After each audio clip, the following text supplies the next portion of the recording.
আজকের ক্লাসে আমরা পড়বো, দেখো আগের দিন আমরা পরমাণু সম্পর্কে পড়েছিলাম, তো সেটার পরে যেগুলো আছে, তো সেটার পরে দেখো আমরা পরমাণুর বিভিন্ন অংশ সম্পর্কে আমরা জানবো। মানে একটা পরমাণুর মধ্যে কি কি অংশ থাকে সেগুলো, তারপর আরো অনেক কিছু বলছি আমি, শোনো। তাহলে প্রথমে যেটা আমরা জানবো, পরমাণুর একটা অংশ মানে পরমাণুর মধ্যে বা পরমাণুর স্ট্রাকচারের মধ্যে এটা থাকে, তাহলে সেটাকে আমরা বলবো দেখো পরমাণুর ভর সংখ্যা। ঠিক আছে, তাহলে এটা আমরা প্রথমে জানবো যে পরমাণুর ভর সংখ্যা মানে কি। তো সেটা তারপর বাকি আরো সব কিছু আমি বলছি, তোমরা শুনো। ঠিক আছে, তাহলে ভর সংখ্যা মানে কি, দেখো এটা ধরো একটা কোনো পরমাণু আছে, তাহলে সেই পরমাণুর মধ্যে ধরো এগুলো ইলেকট্রন আছে। আমরা জানি যে এইভাবে আগের দিন আমরা রাদারফোর্ডের পরমাণু মডেলে জেনেছিলাম। তাহলে এবার এগুলো দেখো কিভাবে থাকে, তাহলে আমরা জানি যে প্রোটন এবং নিউট্রনগুলো নিউক্লিয়াসের মধ্যে থাকে। তাহলে প্রোটন ও নিউট্রনগুলো যখন নিউক্লিয়াসের মধ্যে থাকে, তাহলে একটা পরমাণুর মধ্যে কি কি থাকে আর বাইরে ইলেকট্রন থাকে। কি কি থাকে, প্রোটন থাকে, নিউট্রন থাকে আর ইলেকট্রন থাকে। তাহলে এবার এগুলোর যোগফল মানে কি, একটা পরমাণুর ভর সংখ্যা মানে কি এই তিনটের যোগফল। কারণ ধরো একটা যে কোনো জিনিস আছে, তাহলে এবার সেটার যদি আমরা ভর পরিমাপ করি, তাহলে সেটা কি করব, আমরা যে পরিমাণে জিনিস আছে সেগুলোর ভরটাকে যোগ করব।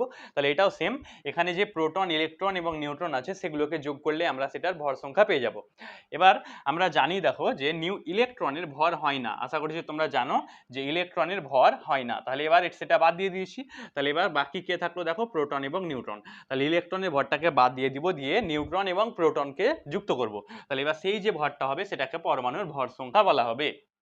তাহলে পরমাণুর ভর সংখ্যা কাকে বলে আমি সংজ্ঞা বলছি এবার। তাহলে কোনো পরমাণুর মধ্যে যে পরিমাণে প্রোটন এবং নিউট্রন থাকে তাদের মোট সংখ্যা বা যোগফলকে বলা হবে পরমাণুর ভর সংখ্যা। তোমরা লিখে নাও, আমি লিখিয়ে দিচ্ছি এখানে। পরমাণুর মোট প্রোটন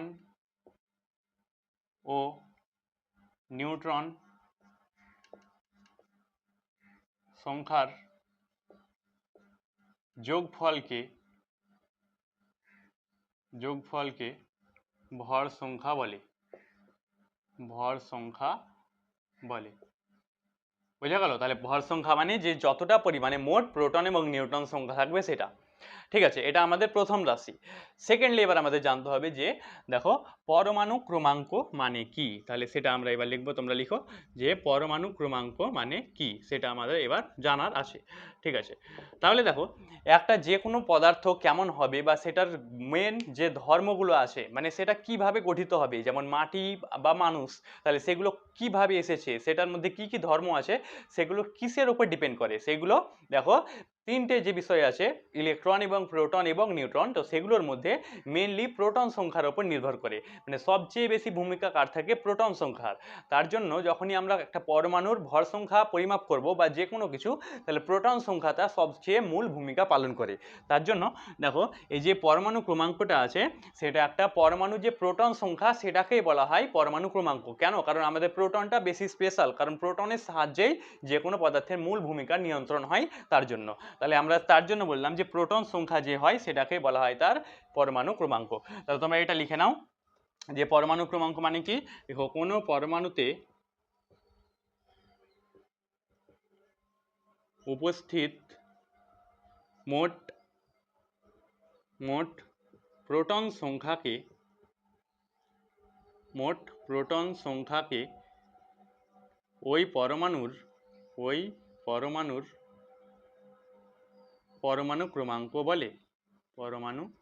ক্রমাঙ্ক বলে। তাহলে পরমাণু ক্রমাঙ্ক মানে বোঝা গেল যে বললাম মোট যে প্রোটন সংখ্যা সেটাই হয়ে যাবে পরমাণু ক্রমাঙ্ক। নেক্সট এবার দেখো আমরা এখানে জানবো যদি একটা যে কোনো পরমাণু হয় তাহলে সেটাকে আমরা কিভাবে প্রকাশ করতে পারবো, মানে একটা পরমাণু কেমন ভাবে দেখাবে সেটা। মানে একটা ধরো পরমাণু আছে, যেমন একটা যে কোনো জিনিস কেমন দেখতে হয়, তাহলে সেটা আমরা দেখো মানে একটা পরমাণুকে তোমরা জানো যে নিউক্লিয়াসের মধ্যে প্রোটন এবং নিউট্রন থাকে আর বাইরের দিকে ইলেকট্রন থাকে। তাহলে সেটাকে দেখো আমরা এইভাবে দেখাবো ভর সংখ্যা এবং পরমাণু ক্রমাঙ্কের অনুসারে।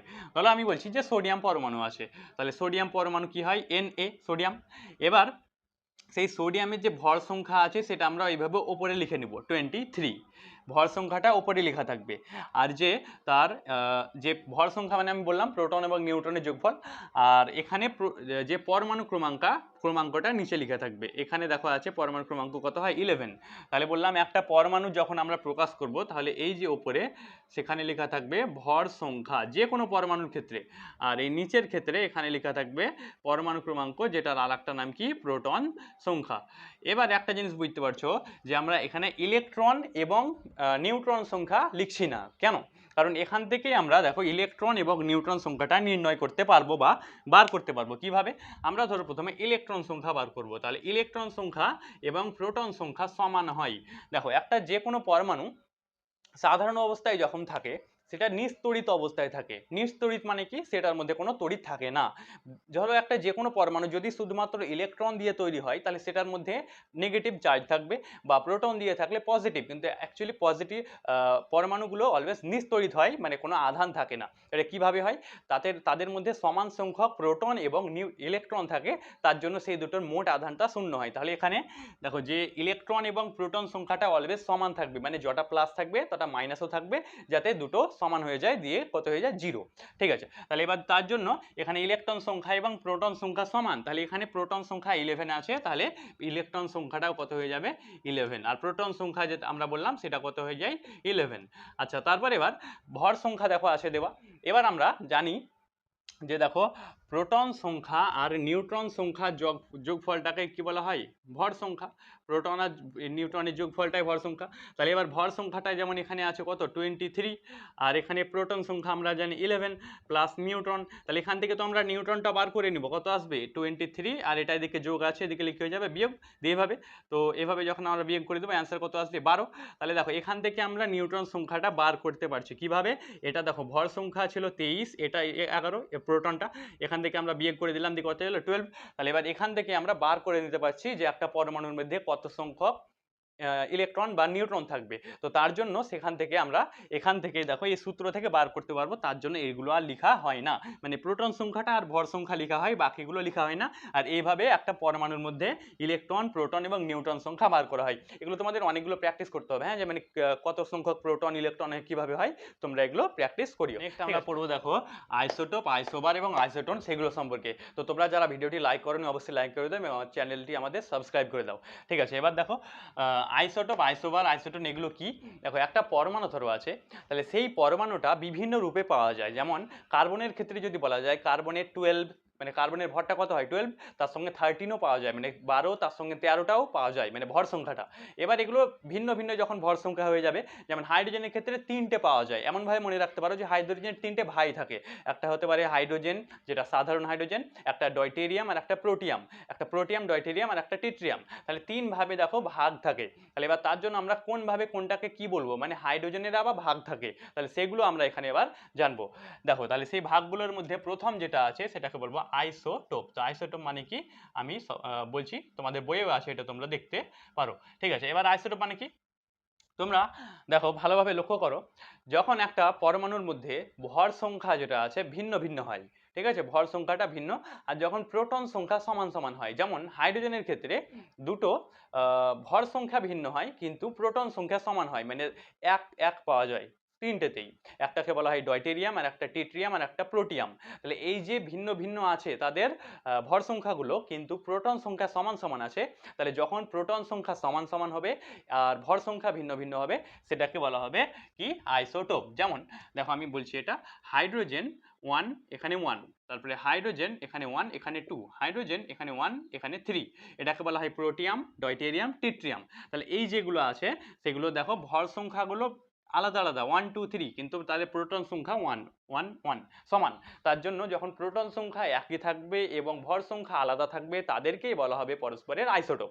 আর আইসোটোপের ক্ষেত্রে মনে রাখবা যে একই মৌল হবে, দেখো হাইড্রোজেন হাইড্রোজেন হাইড্রোজেন, অন্যগুলোর ক্ষেত্রে ভিন্ন ভিন্ন মৌল আসবে, কিন্তু এই ক্ষেত্রে হাইড্রোজেন তিনটেই একই মৌল। তাহলে আইসোটোপ কোন মৌলের ক্ষেত্রে হয়? একই মৌলের ক্ষেত্রে হয়। আর একটা দেখো হাইড্রোজেনের ক্ষেত্রে যে জিনিসগুলো আছে, মানে এগুলো তাদের রাসায়নিক ধর্মগুলো সেম সেম হয়, ঠিক আছে, তাহলে তাদের বললাম রাসায়নিক ধর্ম একই হয়, এটাও মনে রাখবা। এবার লিখে নাও তোমরা যে আইসোটোপ মানে কাকে বলে সেটা। তাহলে আইসোটোপ লিখো একই মৌলের, একই মৌলের একই মৌলের পরমাণুর ভর সংখ্যা আলাদা, কিন্তু প্রোটন সংখ্যা সমান থাকলে তাদের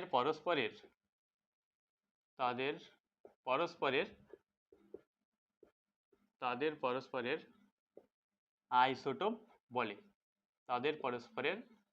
আইসোটোপ বলে। যেমন তোমরা এই তিনটে লিখে নাও, হাইড্রোজেন 1 1, হাইড্রোজেন 2 1, হাইড্রোজেন 3 1। তাহলে বললাম যখন দেখো সেম তাদের প্রোটন সংখ্যা হবে এবং ডিফারেন্ট ভর সংখ্যা হবে, তাদেরকে বলা হবে আইসোটোপ। এবার আইসোটোপের সাহায্যে আমরা দেখো যে কোনো জিনিসের ব্যাখ্যা করতে পারি ধর্মগুলো, তার জন্য এগুলো আনা হয়। মানে এগুলো কি দরকার ছিল, কারণ এগুলোর সাহায্যে আমরা একটা পরমাণুর মধ্যে যে ভিন্ন পরমাণু আছে মৌলের মধ্যে, তাহলে সেগুলোকে আমরা ব্যাখ্যা করতে পারবো, তার জন্য এগুলো করা হয়। নেক্সট এবার আমরা জানবো যেটা আইসোবার। দেখো তাহলে আইসোটোপ যেখানে ছিল, তোমরা শেষের যে বর্ণ আছে সেটাতে ফোকাস করো।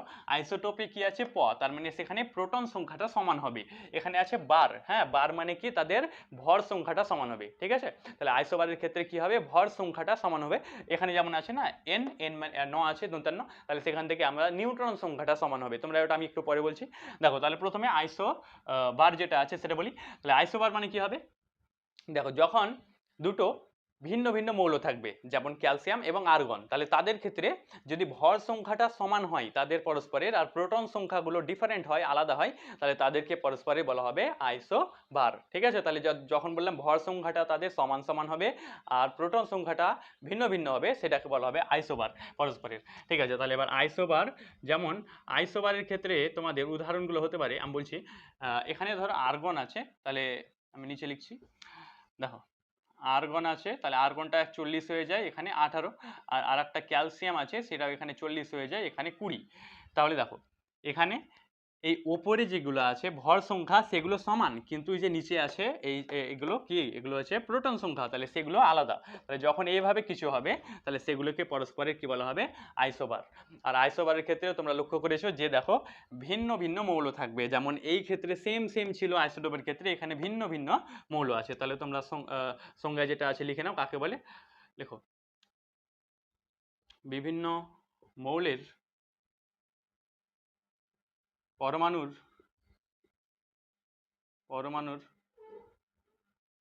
ভর সংখ্যা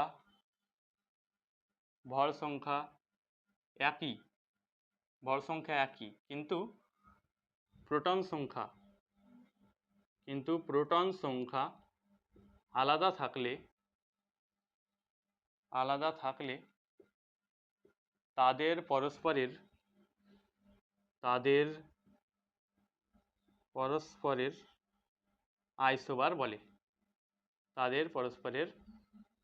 আইসোবার বলে।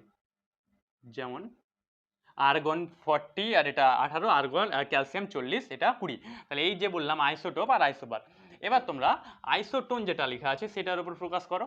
দেখো আমি বলছিলাম যে শেষকার যে অক্ষরগুলো আছে সেগুলো ফোকাস করবা। দেখো প, আইসোটোপের প আছে, সেটাতে প্রোটন সংখ্যা সমান, তারপরে আইসোবারের ক্ষেত্রে ভর সংখ্যাটা সমান, এবার শেষে দন্তান্ন আছে, তাহলে এবার কি হবে, নিউট্রন সংখ্যাটা সমান হবে দুটি পরমাণুর ক্ষেত্রে।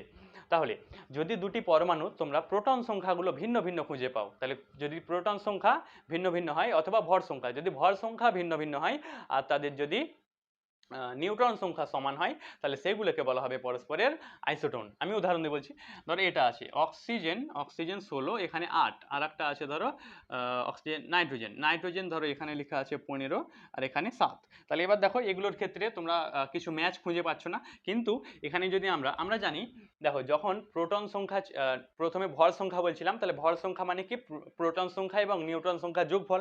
তাহলে এবার যখন আমরা ভর সংখ্যাটা বার করেছিলাম দিয়ে সেখানে নিউট্রন সংখ্যা বার করার নিয়ম ছিল যে ভর সংখ্যা থেকে প্রোটন সংখ্যাটা বিয়োগ করতে হবে, একটু আগে বললাম আমি। তাহলে এখানেও সেম, দেখো এখানে যদি আমরা ভর সংখ্যা 16 আর এটা প্রোটন সংখ্যা বিয়োগ করি তাহলে কত আসবে উত্তর 8। এখানেও দেখো 15 থেকে যদি 7 বিয়োগ করি অ্যান্সার কত আসবে 8। তাহলে এখানে দেখো নিউট্রন সংখ্যাটা দুজনের সমান আছে। তাহলে যখন এইভাবে পরস্পরের নিউট্রন সংখ্যা সমান থাকবে সেগুলোকে পরস্পরে কি বলা হবে, আইসোটোন।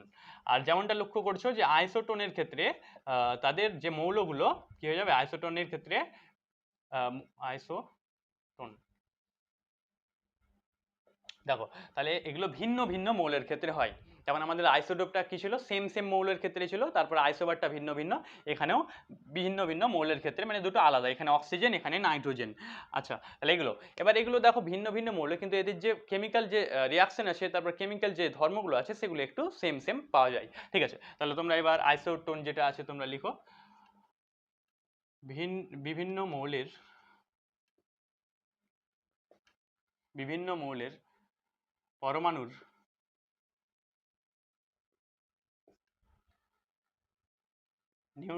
নিউট্রন সংখ্যা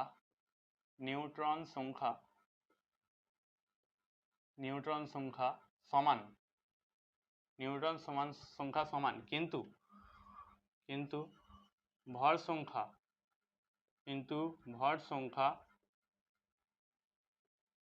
আলাদা থাকলে তাদের পরস্পরের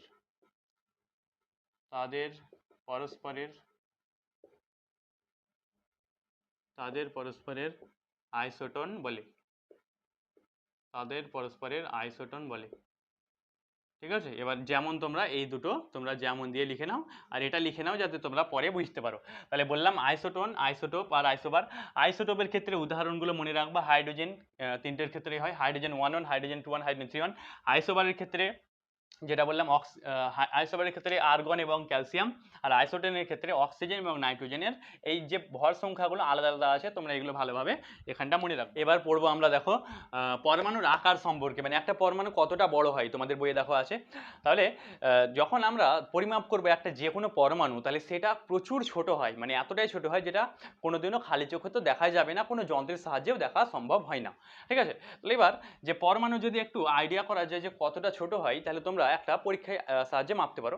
তোমাদের যে স্কেল আছে সেই স্কেলের তোমরা ধরো 30 সেমি স্কেল আছে, তাহলে সেটাকে প্রথমেই জানো তোমরা যে এইভাবে সেমিতে ভাগ করা থাকে, দিয়ে আবার সেমির আবার 10টা ভাগ করা থাকে, দিয়ে মানে মিলিমিটারে ভাগ করা থাকে। তাহলে আমি ধরো বলছি এটা 1 মিলিমিটার আছে, তাহলে প্রথমে যে মিলিমিটার আছে সেটাই প্রচুর ছোট হয়, একটা চুলের সমান ধরো, তাহলে সেই 1 মিলিমিটার আছে, তাহলে সেই 1 মিলিমিটারকে যদি 1 কোটি ভাগ করা হয়, তাহলে 1 কোটি ভাগ যদি করা হয়, তাহলে যে পরিমাণে সাইজ আসবে, তাহলে সেই যে পরিমাণ সাইজ আছে সেটা হবে একটা পরমাণুর সাইজ। তাহলে একটা পরমাণুর সাইজ কত, যদি 1 মিলিমিটার কোনো কিছু হয়, তাহলে সেই 1 মিলিমিটারের 1 কোটি ভাগের 1 ভাগ, মানে সেটাকে 1 কোটি ভাগ করতে হবে, দিয়ে যে ছোট্ট একটু জায়গা পাওয়া যাবে সেটাই হবে একটা পরমাণুর ব্যাস বা পরমাণুর সাইজ। তাহলে একটা বুঝতে পারছো যে পরমাণুর সাইজ কতটা ছোট হয়, প্রচুর ছোট, যেটা কোনোদিনও খালি চোখে দেখা যাবে না। ঠিক আছে, তাহলে এবার এটা বললাম যে আমি ধারণা দেওয়ার চেষ্টা করলাম যে একটা পরমাণু কতটা ছোট হয়। ঠিক আছে, এবার আমরা জানবো যে একটা পরমাণুতে, মানে একটা যে কোনো ধরো পরমাণু আছে, তাহলে সেগুলোতে কতগুলো পরমাণু থাকবে যে কোনো পদার্থের মধ্যে। আমি একটা ধারণা দেওয়ার চেষ্টা করছি, যেমন ধরো সোনা আছে, তাহলে সোনা ধরো সবচেয়ে কম আমরা ধরছি, ধরো 1 মিলিগ্রাম আছে, mg মানে মিলিগ্রাম, 1 মিলিগ্রাম সোনা অনেক ছোট। ঠিক আছে, তাহলে সেটার মধ্যে প্রায় দেখো কতটা, 3 × 10⁸ এতটি পরমাণু থাকে, এতটি পরমাণু। তাহলে বোঝা গেল, দেখো এটা প্রচুর বড় একটা নাম্বার, 3-এর পরে 18টা শূন্য। ঠিক আছে, 3-এর পরে 18টা শূন্য, তাহলে এত বড় একটা নাম্বার, তাহলে এতটি পরমাণু থাকে, অনেক বেশি, সংখ্যায় অনেক বেশি। ঠিক আছে, তাহলে একটা 1 মিলিগ্রাম সোনা, ঠিক আছে 1 মিলিগ্রাম। এবার ধরো এটা যদি আমরা হিলিয়ামের ক্ষেত্রে বলতাম, সোনা যদি না বলে হিলিয়াম আরও ছোট হয়। হ্যাঁ, তো হিলিয়ামের বললাম পরমাণুগুলো আরও বেশি হয়ে যায় 1 মিলিগ্রামের ক্ষেত্রে। তাহলে 1 মিলিগ্রামে যখন করবো তখন কত আসবে, 50 × 10⁸ পরমাণু, এতটি পরমাণু।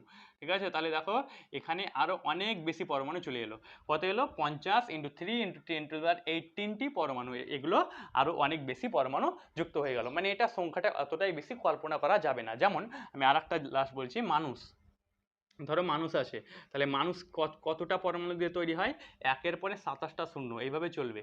3 4 5 6 7 8 9 10 11 12 13 14 15 16 17 18 19 20 21 22 23 24 25 26 27। তাহলে দেখো এই যে এত বড় একটা নাম্বার আছে, তাহলে এতটা পরমাণু মিলে একটা মানুষ তৈরি হয়। তাহলে তোমরা বুঝতে পারছো যে একটা পরমাণু কতটা ছোট হয়, সাইজে খুবই ছোট হয়। এত বড় নাম্বার একটা, এতটা মিলে পরমাণু তৈরি হয়। এবার আমি ধরো কম্পেয়ার করছি, একটা নিউক্লিয়াস আছে, মানে একটা নিউক্লিয়াস আর একটা পরমাণু আছে, তাহলে সেটা কতটা হবে। এভাবে ভাবতে পারো যে যদি একটা পুরো স্টেডিয়াম আছে, তাহলে সেই স্টেডিয়ামের মধ্যে ধরো ফুটবল আছে বা ক্রিকেট বল, যে ক্রিকেট বল আছে সেটাকে যদি স্টেডিয়ামের মাঝে রাখা হয়, তাহলে যে পুরো ফিল্ডটা আছে সেটা ফাঁকা থাকবে, মানে নিউক্লিয়াসটা মাত্র ওই যে ক্রিকেট বল আছে সেটা, আর পুরোটাই পরমাণু, ঠিক আছে। তাহলে এবার দেখো একটা নিউক্লিয়াসের তুলনায় পরমাণু 1,00,000 গুণ বড়, ঠিক আছে, 1,00,000 গুণ বড়। তাহলে বোঝা গেল। তাহলে আমি বললাম যে কোনো একটা নিউক্লিয়াস একটা পরমাণুর তুলনায় কতটা ছোট, 1,00,000 গুণ, এবং নিউক্লিয়াসের তুলনায় পরমাণুটা কত বড়, 1,00,000 গুণ। তাহলে এতটা বড় একটা পরমাণু নিউক্লিয়াসের তুলনায় হয়, তার মানে নিউক্লিয়াসটা প্রচুর ছোট, ঠিক আছে। সেখান থেকে আমরা বললাম, তাহলে এই যে কথাগুলো বললাম মনে রাখবা, সোনার মধ্যে এতটা পরমাণু থাকে, তারপরে হিলিয়ামের মধ্যে এতটা পরমাণু থাকে, মানুষের মধ্যে এগুলো, আর বললাম যেটা সাইজ, ঠিক আছে। এগুলো তোমাদের বই আছে তাই বলা হয়েছে, তোমরা ভালোভাবে প্রশ্নের উত্তর তোমরা কমেন্টে আমাকে বলো।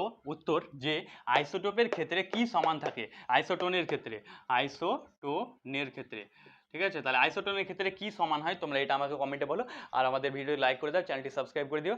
আমরা আবার পরে ভিডিওতে দেখা হচ্ছে, তোমরা সব দেখতে থাকো, আমরা ক্লাসে সব আপলোড করেছি, তোমরা দেখে নাও, প্লে লিস্টে আছে ডিসক্রিপশনের লিঙ্কে, তো এগুলো তোমরা দেখতে থাকো, আবার ক্লাসে দেখা হচ্ছে।